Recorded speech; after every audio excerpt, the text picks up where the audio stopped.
Good afternoon. My name is Linda Sarsour. I'm a board member at the New York Immigration Coalition, an umbrella organization of 200 immigrant organizations throughout the state of New York. I'm here today to tell President Barack Obama to stop brushing immigrants aside. We need immigration reform, and we need it now. We need immigration reform for our nation's security and for our nation's prosperity. We need it to keep our families together. Isn't that what this country is all about? Coming from New York, I have to say that our Senator Chuck Schumer, has taken the lead on pushing immigration reform in the Senate. We want to thank him for his efforts, but to also keep in mind that efforts alone has not stopped the pain and suffering in our communities. We understand that later today, Senator Schumer, Senator Graham, and President Obama will be meeting about immigration. Our message to them is clear and simple. Do not come out of that meeting unless you can commit to immediate steps to end deportations and a concrete plan and timeline for enacting an immigration reform legislation this year. If they emerge from their meeting without these concrete steps, how can we ever believe their commitment to immigration reform? President Obama, as a young Arab American, I voted for you because I voted for change. But what we have seen is more of the same: more deportations, more raids, and more broken families. Show us your leadership by bringing comprehensive reform and making it a reality for us. Today, I stand here from New York, but on March 21st, thousands of New Yorkers will be descending on the Capitol to send the same message that we have all sent here today: comprehensive immigration reform this year, not next year, now. Thank you.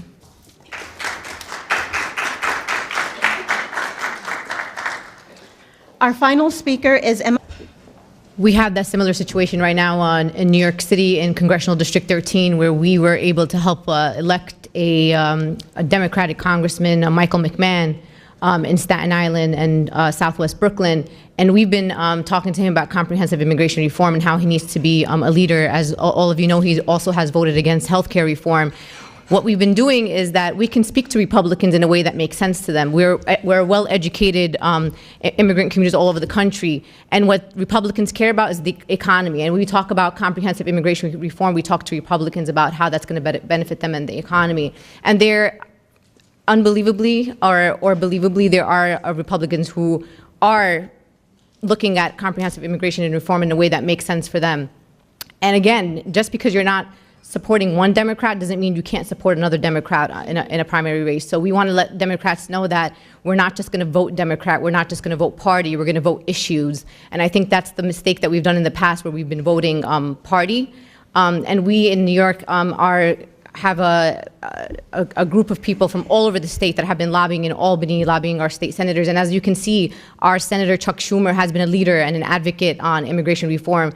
And our Senator Kirsten Gillibrand is also very sympathetic and also a supporter of the DREAM Act. So we believe that our efforts are not going unnoticed. We just need more colleagues in the Senate and the Congress to support people like Gutierrez and Chuck Schumer and Kirsten Gillibrand and many others. So I feel like our efforts are really being heard. Just to follow up on the numbers again, I spoke to an official at the White House this month. They did.